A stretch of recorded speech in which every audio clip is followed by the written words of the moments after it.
أعوذ بالله من الشيطان الرجيم بسم الله الرحمن الرحيم الحمد لله رب العالمين وصلي وسلم على أشرف الخلق والمرسلين نبينا محمد وعلى آله وصحبه أجمعين اللهم صل على محمد وعلى آل محمد كما صليت على إبراهيم وعلى آل إبراهيم إنك حميد مجيد اللهم بارك على محمد وعلى آل محمد كما باركت على إبراهيم وعلى آل إبراهيم إنك حميد مجيد رب اشرح لي صدري ويسر لي أمري واحلل عقدة من لساني يفقه قولي اللهم اجعل عملي صالحا ولوجهك خالصا ولا تجعل فيه نصيبا لأحد من خلقك يا رب العالمين ثم أما بعد Falëndërim dhe lavdratat i takojnë Allahu Gjelle Gjelaluhu, salatat, salamet, qofshin mbi pejgamberin sallallahu alaihi wasallam, mbi familjen e tij, shokët e tij dhe gjithë muslimanët që pasojnë udhëzimin e tyre deri ditën e gjykimit. Allahumma amin. Vazhdojmë në legjëratën e sonte me kapitullin e radhës nga libri Al-Adabu Al-Mufrad të Imam Bukhariut rahimahullahu ta'ala. Kaptina e radhës është një kaptin shumë e rëndësishme për jetën e besimtarit. Deri tash kena fol në kaptinat që flasin për raportin e njeriut me prindërit e tij. Dhe gjithë ato kaptina që kemi kaluar disa ligjërata, disa javë me radhë, elhamdulillah kemi lexuar, kemi përkujtuar, kemi mësuar shumë prej obligimeve që njeriu i ka në raport me prindërit e tij. Dhe kujdesin që duhet ta ketë njeriu në raport me prindërit e tij, me nanën edhe me babën. Kaptina e radhës është vazhdim i kaptinave të mëparshme, e ajo është kaptina e obligueshmërisë së mbajtjes së lidhjeve farefisnore. Kaptina e obligueshmërisë së mbajtjes së lidhjeve farefisnore. Pra gjitha kaptinat deri tash që kemi kam fol për mbajtjen farefisnore mes njeriut dhe prindërve të tij, dhe edukatën që njeriu ta ketë në raport me prindërit e tij. Tash kaptinat në vijim, disa kaptina flasin për edukatën dhe raportin që duhet ta ketë njeriu me të afërmit e tij. Përcjellë Imam Bukhariu hadith nga Kulejb ibn Malfa ka thonë gjyshi im, o i dërguari i Allahut, men abarru, ya Rasulullah, men abarru, ya Rasulullah, o i dërguari i Allahut, kam ta respektoj. Qala ummaka wa abaka, ukhtaka wa akhaka, wa maulaka alladhi yali dhaka, haqqun wajibun wa rahimun mawsula. I ka thonë, o i dërguari i Allahut, kam ta respektoj, ka thonë nanën tënde, pastaj babën, motrën dhe vëllahun, të afërmit, pastaj që vinë me radhë. Haqqun wajib, është e drejtë obligative, pra është obligim me i mbajt lidhjet dhe me i respektue babën, nanën, vëllahun, motrën, dhe pastaj të afërmit që vinë, al-aqrabu fal-aqrab, që shka në për hadithe tjera. Të afërmit dhe më të afërmit. Haqqun wajib, është obligative, wa rahimun mawsula, dhe mbajtje farefisnore e lidhur. Ky hadith nga pejgamberi sallallahu alaihi wasallam i transmetuar është i dopt, daif. Mirë po hoxha, edhe pse është daif, dhe na pa pik dyshimi e dim që Imam Bukhariu e ka ditë që kjo hadith është daif, megjithatë e ka përcjellë në libër. Për shkak se ka hadithe tjera të cilët argumentojnë në atë çka flet ky hadith i pejgamberit sallallahu alaihi wasallam, hadithi tjetër që ka nxjerrë Imam Tirmidhiu, Imam Ahmedi, Abu Daudi, nga pejgamberi sallallahu alaihi wasallam, hadith nga Bahth ibn Hakim, nga babai i tij, nga gjyshi i tij, ka thonë, i thash, o i dërguari i Allahut, kanë ta respektoj, tha ummaka, thumma ummaka, thumma ummaka, thumma abaka, thumma al-aqraba fal-aqrab. Tha kanë ta respektoj, tha nanën tënde, pastaj nanën tënde, pastaj nanën tënde, pastaj babën tënd, pastaj të afërmit me radhë. Al-aqrab fal-aqrab. të afërmit me radh. Nana dhe baba fillimisht, pastaj vllau dhe motra, fëmijët, gjyshi, atë që shka marrë me rën e në hadithet e obligashmërisë së lidhjes me farefisën. Çka do të thonë me i mbajt lidhjet farefisnore? Qysh mbahen lidhjet farefisnore? Kanë thonë dietarët,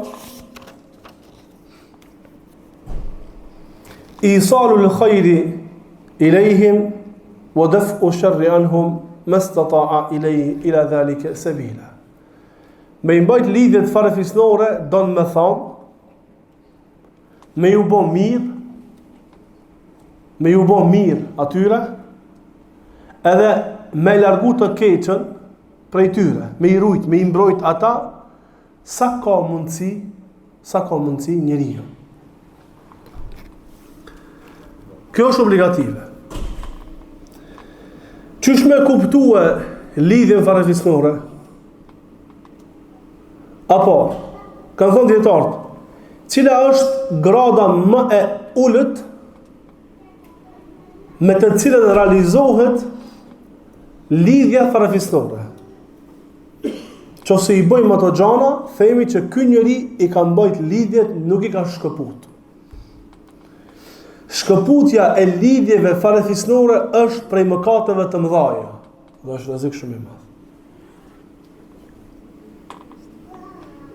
Dhe është rrezik shumë i madh për jetën e njeriu.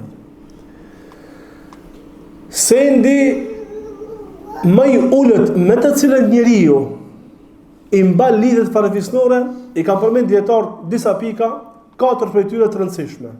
E para, dhënia e selamit. Mas pakti me i dhënë selam. Ka thënë pejgamberi sallallahu alaihi wasallam, mbaj lidhjet farefisnore, qoftë edhe me një selam. Kjo është e para. E dyta, largimi i sherrit prej tyre. Pra me ju ndihmu, me ja u lecu atyre, me largu të keqen prej tyre. Në hadithin e pejgamberit sallallahu alaihi wasallam që flet për imanin, se është 70 ca deg, thot wa adnaha imatatu al-adha an at-tariqi. Thot largimi i pengesave prej rrugës. Kanë thënë dietarët, largimi i pengesave, largimi i të këqijave prej njerëzve. Pra dikane ka godit ndonjë e keqe, më largu çat keqe, është e përgjithshme për këtë musliman, ama është e veçantë për familjen tënde. Në qoftë se na e kena obligim me i largu pengesat prej rrugës, dhe kemi obligim me i largu të këqijat që janë godit njerëz, me ja u largu, me ja lecu atyre, nëse kena obligim përgjithësi për musliman, familja është, të afërmit janë edhe më përparësor. E treta, me ju ndihmu atyre financiarisht, në qoftë se ata kanë nevojë. Në qoftë se ata kanë nevojë, është obligim i joni që na t'i ndihmojmë ata, sa të kena mundësi. Idha amartukum bi shay'in, tha pejgamberi sallallahu alaihi wasallam, në qoftë se ju urdhnoj për diçka, veproni sa të keni mundësi. Sa të mundeni. Në qoftë se dikush i afërm i familjes tënde, e kush janë ata të afërm të cilët obligohesh me mbajt lidhje farefisnore, kena me fol tash vazhdim. Në qoftë se dikush prej të afërmve tu, me të cilët e ki obligim me mbajt lidhjen farefisnore, ka nevojë për me ndihmue, obligohesh ti me ndihmu sa të kish mundësi. Se neve ndonjëherë në rastis me ndihmu dikujna shumë lart dhe me harru dikant familjes, veç për ndonjë inat prej inateve, ndonjë gabim prej gabimeve, ndonjë lëshim prej lëshimeve. Në ndodh kjo. Ama çka tha pejgamberi sallallahu pasi që zbriti një ajet kuranor, dhe pejgamberi sallallahu me pyeti Xhibril alayhis salam dhe i tha kuptimin e ajetit, tha do ta pyes Allahun dhe ka më tregu erdh te pejgamberi sallallahu alaihi wasallam Xhibril alayhis salam dhe i tha, Allahu po thot me mbajt lidhjen, me e bë lidhjen parafisnore me atë që e ka pkut. Ai e ka pkut, ti me mbajt lidhjen. Kjo është rënd, kjo është e lehtë. Dikush që ta mshel derën ty edhe ti ta mbajsh lidhjen, ta çelish derën, para anë. Me bo me ndodhë të na. Ma kam shel derën, s'ma qel telefonin, s'du me një për ta. Ti s'obligosh, ti obligosh me punu me atë që të ka urdhëruar Allah. Jo me atë që ka vepron ai ndaj teje. Jo me atë që ka vepron farefisi i afërmi jot, me cilën ti e ke obligimin mbajt lidhjen, nuk do të më qenë ai peshorja. Peshorja është Kurani dhe Suneti. Ti duhet të vepru në bazë të asaj që ka thënë Allah dhe pejgamberi sallallahu alaihi wasallam. Jo atë që ai vepron ndaj teje. Në qoftë se ai bën lëshim ndaj teje, ti nuk duhet të bësh lëshim, se ti ke dhënë llogari për veti. Ti ke dhënë llogari për veti. Pra me ndihmu financiarisht nëse ata kanë nevojë, sipas mundësive tua.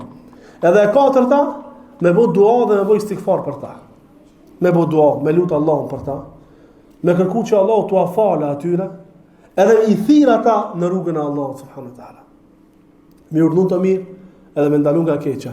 Kjo është mas pakti çka na mundemi me mbajt lidhjen farefisnore.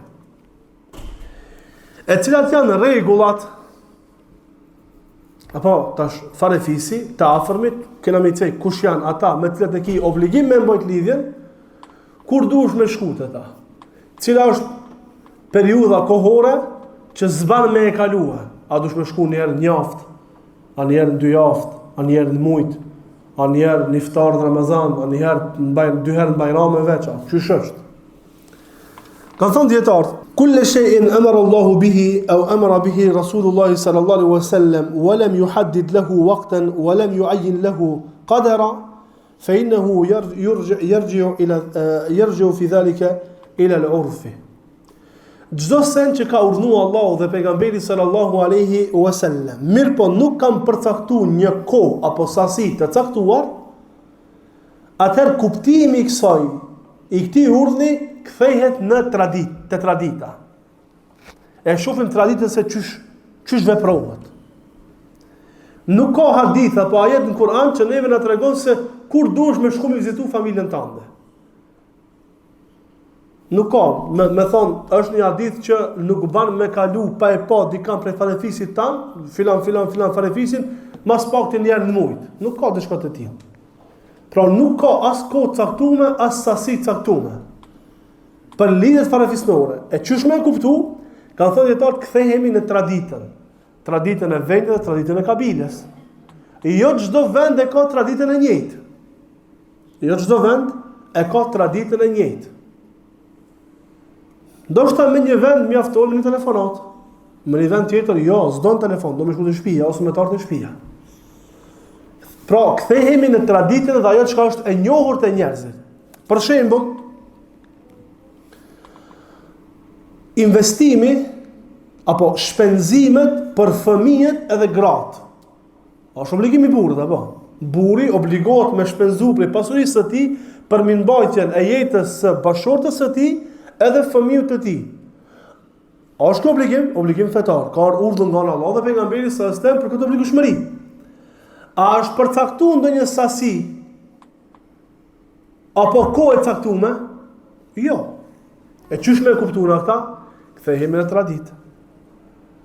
Tradita e këtij veri çysh e lip?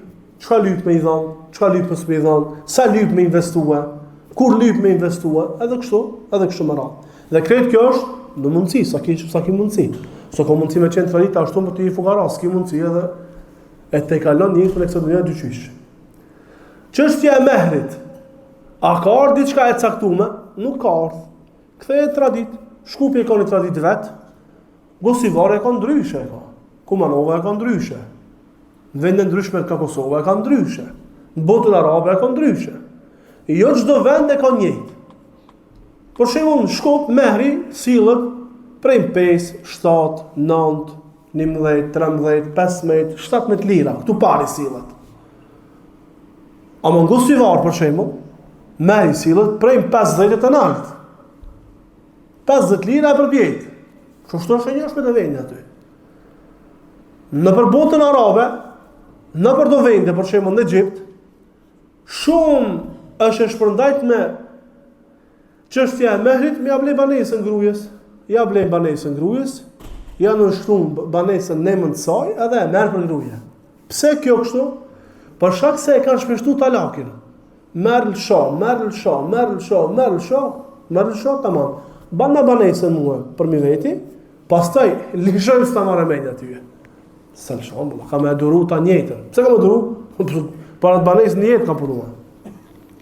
Pra kthehet te vendi çështja e udhëtimit, apo lejohet për besimtarin që kur të merr udhëtim me e prish agjërimin, që kur të merr udhëtim me I shkurtu dhe bashku namazet.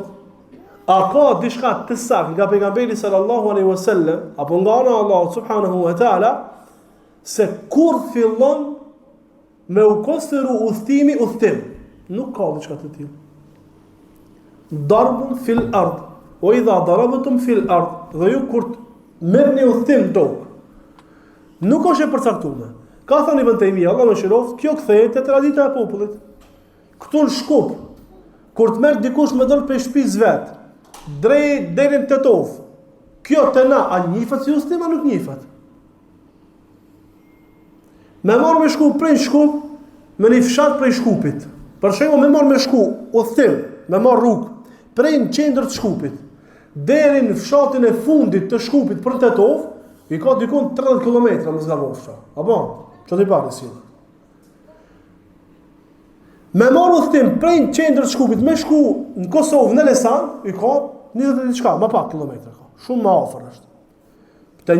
Te nashë joshme që ke fshatit që është në Shkup, që I ka 30 km, nuk ka udhëtim, në qytet I je. Mirë, po këtu është më ngat, udhëtim njifat. Dihet që të marr udhë për Kosovë me shku, për në Lesan me shku. Ama për filan fshatin Shkup me shkuë, që është aq larg, nuk sërohet udhëtim. Pra, ajo çka është e njohshme, edhe pse ka mendime të dietarëve që nëse I kalon shtëpiat e mahallës tonë nuk shifën më, konsiderohet udhëtim. E kalon lagjën tonë, merr udhëtim, merr udhë dhe ti më pe aty kur të namazit. Pra polemike e madhe mes dietarëve. Mirë, po kthehet te tradita. Edhe lidhet farefisnore kthehen te tradita. Me e kuptua lidhje farefisnore në bazë të asaj çka njihet te na. Kur konsiderohet te na që e ka prish lidhje farefisnore, e ka pkut lidhje farefisnore. E shohim te na. Lidhjet farefisnore. Tham me ju bo mirë dhe me ja largu të këqijat me cilet janë godit ata, sa kena mundësi. Kanë thonë dietarët, el-aqarib të afërmit ndahen në 3 kategori. Të afërmit e tu ndahen në 3 kategori. Mbani mend, për shkak se këtë çeceki është shumë e rëndësishme. Se është obligim me mbajt lidhje me këto njerëz.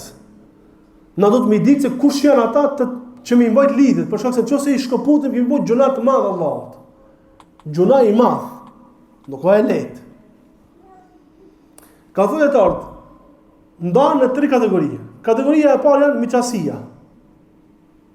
Miqasia, që ti ke lidhje me ta. Kategoria e dytë janë gjithënjës, edhe kategoria e tretë janë prejardhjes familjare. Prejardhjes familjare.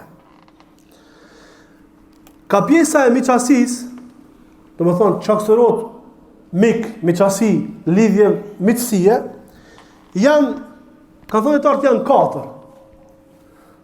Thotë Sulejman Ulvani, Allah liroft, janë 4, s'ka 5 prej tyre. Gruaja e babës,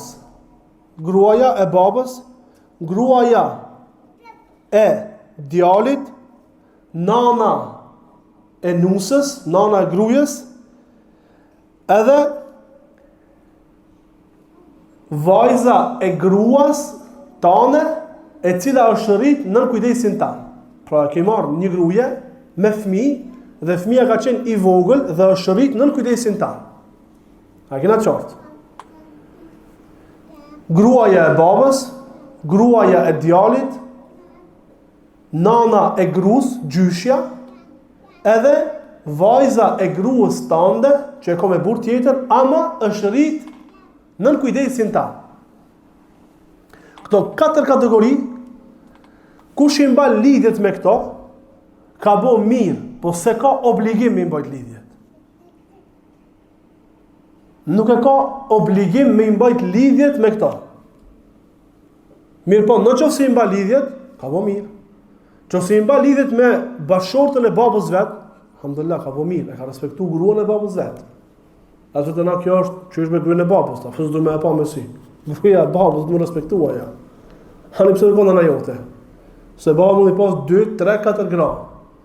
Në qoftë se i mban lidhjet me këto, ka bo mirë. Në qoftë se nuk i mban lidhjet, nuk ka gjunat Allah, se ka obligim.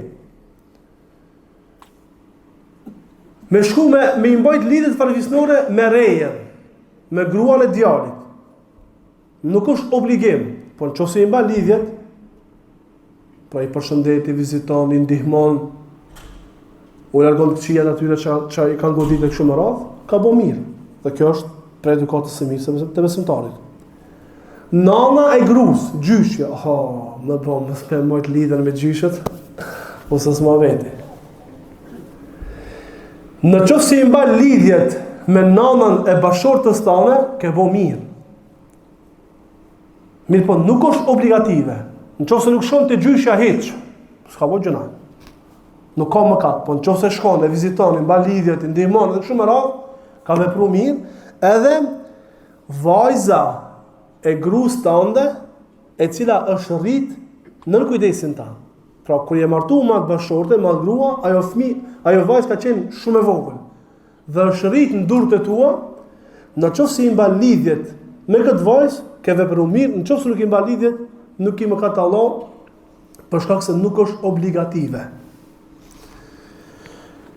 Kategoria e dytë e të afërmve janë të afërmit prej gjithanjes. Ka thënë pejgamberi sallallahu alaihi wasallam, ndalohet prej gjithanjes ajo që ka ndalohet prej prejardhës familjare. Pra atë që ka e ke haram me martu prej prejardhës familjare tënde, e ke haram edhe prej gjithanjes. Për shembull, e ke haram mu martu me nanën që të ka dhënë gjith. Në qoftë se ajo të ka dhënë 5 herë gjith plot, domethënë me pi jenë gop 5 herë, ajo konsiderohet nana jote. Haram është mu martu me ta.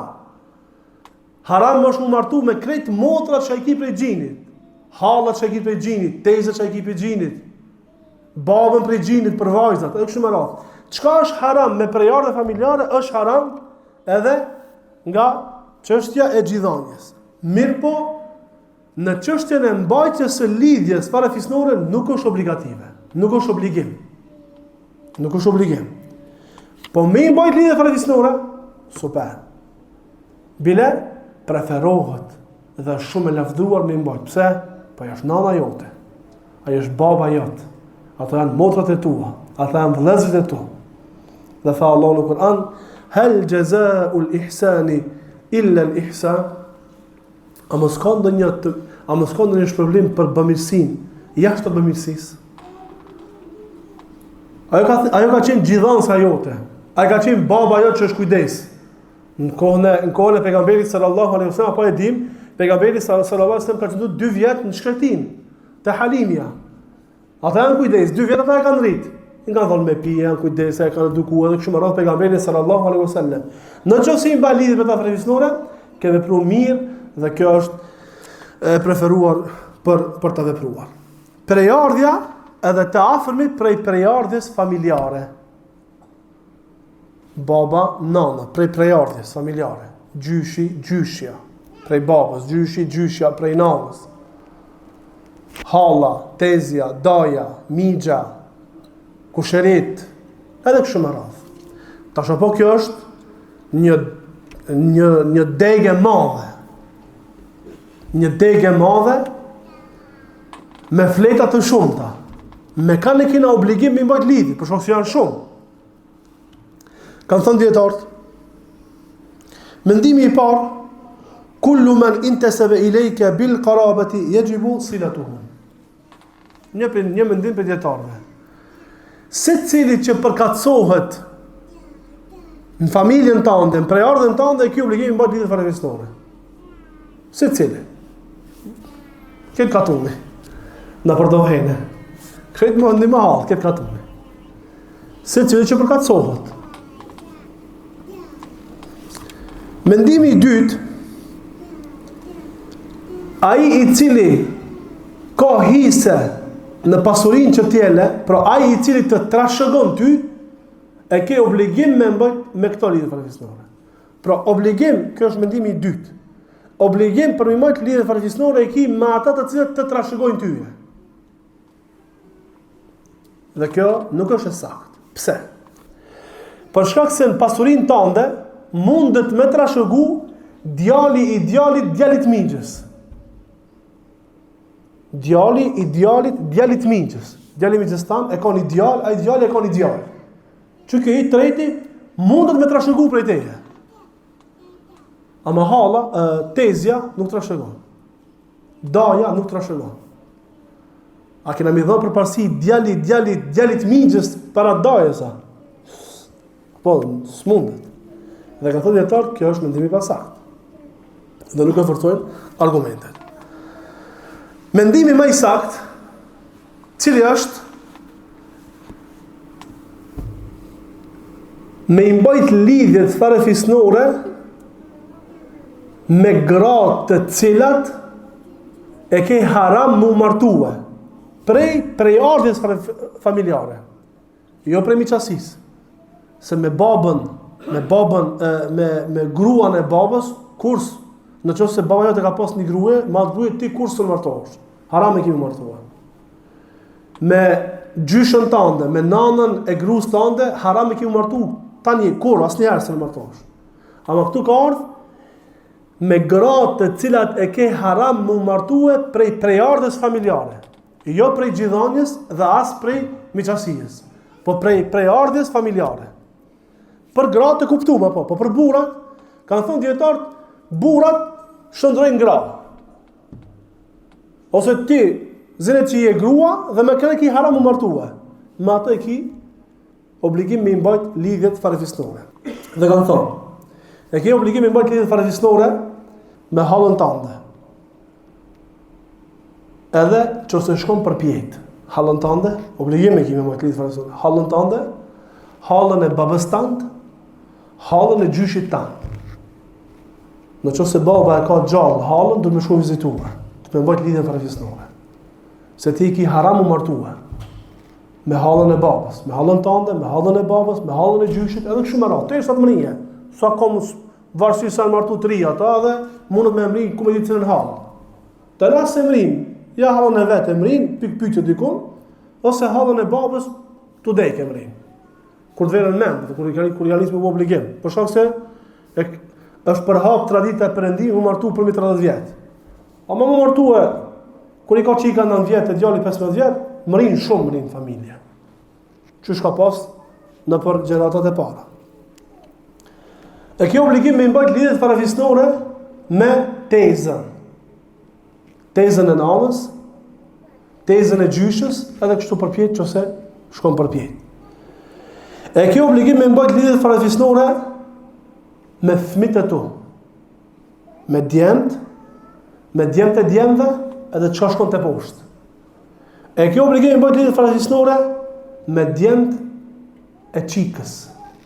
Me djemt e çikës, edhe çka shkon te poshtë. E kjo obligim me mbajt lidhjet farefisnore me motrën, të vëllain, fëmijët e motrës, fëmijët e vëllat, që shkojnë të poshtë. Shumë më në, me këto obligohet me mbajt lidhjet farefisnore. Për shkak se ti ke haram martu me tezën tënde, edhe me tezën e nënës tënde. Edhe në qoftë rastis me pa tezën e nënës tënde, folni për dorë, se halal e keni fol për dorë. Mos i thoni ja valla ndaj na uzu si folni për dorë. Se e ki haram martu me ta. Ose tezën e gjyshës tënde, foli për dorë. Ose hallën tënde, ose hallën e babës. Në ka ndodhur neve. Në ka ndodhur neve gjatë kohës mos më fol tezës nënës për dorë. Pse s'bën me forcë, larg, jo, haram. Haram është martu me ta dhe lejohet me fol për dorë. Por shkak se ki obligim me mbajt lidhje farefisnore me ta. Asnjëherë s'u martosh, asnjëherë s'ki halal martu me ta. Po me mbajt lidhje tradicionale me djalin e mixhës ose me çikën e mixhës nuk lejo. Nuk është obligative. Në qoftë se i mal, alhamdulillah mirë. Mirë, po nuk është obligim. A me djalin e vllavit? Po. Ose me çikën e vllavut? Po. Duhet me mbajt lidhje tradicionale edhe çka shkon te poshtë. Me mbajt lidhje tradicionale me gjyshin edhe gjyshen prej babës, gjyshin edhe gjyshen prej nanës. Edhe çka lidhet për pjetë. Me qenë gjyshi gjallë dhe me qenë gjallë baba i gjyshit. Edhe me ta obligosh me mbajt lidhje tradicionale. Me qenë gjyshja gjallë dhe me qenë nana e gjyshës apo baba e gjyshës gjallë, edhe me ta obligosh me mbajt lidhje tradicionale. Kto ka baba, njëjtë edhe ka nana. Njëjtë edhe ka nana. Nëse është gjallë gjyshi, obligosh me mbajt lidhje tradicionale. Nëse është gjallë gjyshi i nanës, edhe me ta obligosh me mbajt lidhje tradicionale, edhe me gjyshin e nanës, edhe kështu me radhë, çka lidhet për tjetër. Pra me këto obligohet me mbajt lidhjet tradicionale. Mas pakti çka mundemi me bë? Me ju dhënë selam, me ju ndihmu financarisht nëse kanë nevojë, me të bë dua për ta, me kërku falje për ta, me i thirr ata në rrugën e Allahut, me urdhën të mirë, me ndalu nga e keqja dhe me largu ndonjë të keqja e cila ka godit ata. Kjo është mas pakti çka mundemi me bë. Mas shumti çka mundesh me bë.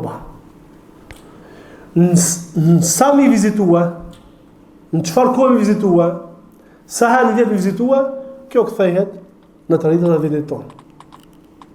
Në traditat e vendit tonë.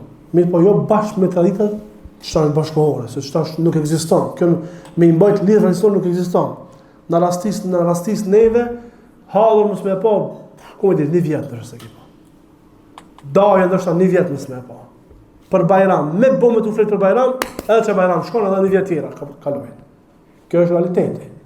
Ama ta dina që ai që i kaput lidhjet tradicionale i ka bëj mëkat të madh Allahut subhanallahu. Në buzina, o keq, apo? Me vjedh, keq. Edhe pse mëkatet e mëdha nuk janë këtë një kategorie, ama është mëkat i madh. Edhe kena me pasë cili është rreziku, të cilat janë vlerat, edhe cili është rreziku i kaputjes së lidhjeve tradicionale. Hadithi i dytë në këtë kapitull nga Abu Huraira radhiyallahu anhu thotë se kur zbriti fjala e Allahut subhanahu wa taala në surën Shuara ajeti 214 tha Allahu xhalla xhelaluhu wa anzir ashirataka al-aqrabin, dhe tërheqja vërejtjen të afërmve tu, umbrit pejgamberi sallallahu alaihi wasallam dhe thiri: Ya bani Ka'b ibn Lu'ay, anqidhu anfusakum min an-nar. Deri në këtë moment pejgamberi sallallahu alaihi wasallam ka bërë davet në sheft. Kur zbriti ky ajet, dol hypi me likodër dhe filloi me i thirr familjen e vet, të afërmit e vet. Tha: Ya bani Ka'b ibn Lu'ay, o bit e Ka'b ibn Lu'ay, shpëtojeni veten tuaj prej zjarmit. O bit e Abdumenafit, shpëtojeni veten tuaj prej zjarrit. O bit e Hashimit, shpëtojeni veten tuaj prej zjarmit. O bit e Abdul Muttalibit, shpëtojeni veten tuaj prej zjarrit. Ya Fatima binti Muhammad, o i Fatime e bia Muhammedit, anqidhi nafsaki min an-nar. Shpëtoje veten tënde prej zjarmit. Fa inni la amliku laki min Allahi shay'a. Për shkak se unë nuk kam dorë me të ndihmu diçka para Allahut subhanahu wa ta'ala. Ghayra anna lakum rahiman sa'abulluha bi bilaliha. Jashtë se unë ju kam juve të afërm dhe unë do ta mbaj lidhjen tradicionale. Ama me ju ndihmu, me shpëtu për dënimit Allahut, nuk mund me ndihmu. Shpëtojeni vetën tuaj. Pra i thiri pejgamberi sallallahu alaihi wasallam dhe në fund të përmendin: jashtë se unë ju kam juve të afërm dhe unë do ta mbaj lidhjen tradicionale. Kanë thënë dietar, prej dobive që ka ditur pejgamberi sallallahu alaihi wasallam, kuptojmë shpejtimi i pejgamberit sallallahu alaihi wasallam që të punon me atë që ka zbritur në Kur'an. Ka shpejtua. Sa ka zbritur ajeti, më njëherë ka dalë dhe ka praktikuar që ka urdhëruar Allahu subhanahu wa taala. Pejgamberi sallallahu alaihi wasallam I thiri me njëherë, u atërheqi vërejtën me shpëtua. Shpëteni vetën prej zjarmi xhenemit. Pra largojeni prej shirkut, adhurojeni vetëm Allahun subhanahu wa taala. Ka thënë dietar. Dhe në hadith kemi nxitjen nga ana e Allahut dhe nga ana e pejgamberit sallallahu alaihi wasallam për veprimin e punëve të mira. Dhe mos të mbështetemi në prejardhjen tonë familjare. O, unë babën hoxhë kum pas. Gjyshën e kum pas, haxhi e kum pas. Ti i thu ka thonë Allahu, ka thonë pejgamberi sallallahu alaihi wasallam, nuk ban kështu, duhet kështu, thot, o babën hoxhë kum pas. Le babën hoxhë, baba hoxhë ka shpëtuar inshallah vet. Ti ke më dhënë përgjegjësi për veten tënde. E pejgamberi sallallahu alaihi wasallam i tha dhe Fatimes, e cila ishte çika e tij, mushkënia e tij, loçka e tij, i tha shpëtoje veten tënde se nuk muj me ndihmu të Allah. Ja se sunet kam të familjes dhe kam e mbajt lidhje familjare. Ama me shpëtoje vet.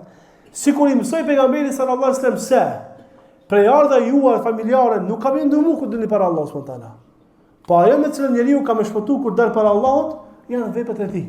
Ai që gjen mirë, le ta falënderon Allahun, ai që gjen keq, mos ta akuzon askan për post vetës së tij.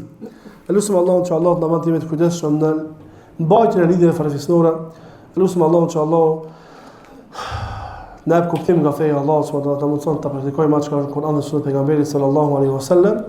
Vazhdojmë me kapitin e radhës javën e ardhshme me lejen e Allahut subhanahu wa taala, kaptin rreth lidhjes farefisnore përsëri.